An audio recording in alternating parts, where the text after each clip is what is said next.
স্নান করে আসছে গাইস, তো পুরা ঠান্ডা লাগছে। ভাত খেয়ে আবার প্রচণ্ড ঠান্ডা, তো ভাত খাওয়ার পর এত ঠান্ডা লাগছে গাইস, তো কি বলবো। নদীর ধারে চলে আসছি রোদ্রু তাপার জন্য। আর তো বেলাও নেই, 4:30 বাজতে চলছে। তো গাইস দেখো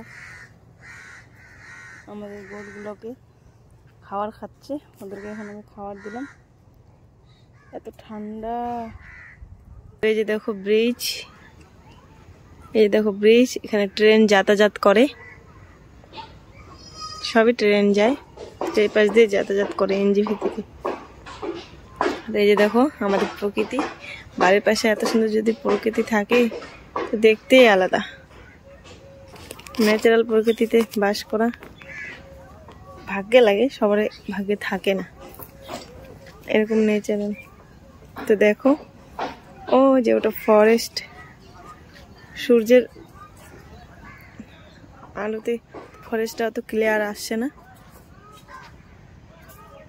দেখো সূর্য এখন ডুবতেই চলছে, 4:30 বাজে যাচ্ছে।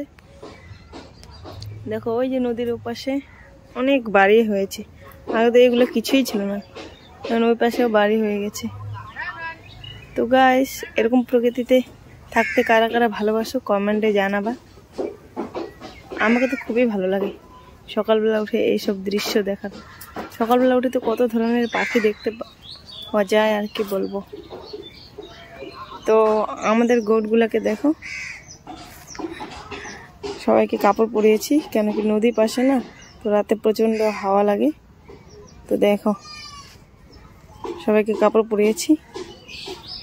আর এরা তো 3 মামে কিভাবে জড়িয়ে ঘুমাচ্ছে যাতে ঠান্ডা না লাগে।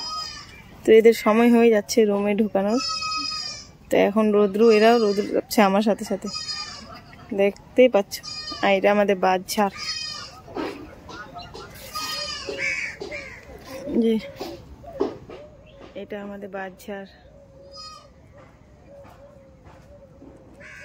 আর কিছু গোট ওই যে ওইদিকে আছে।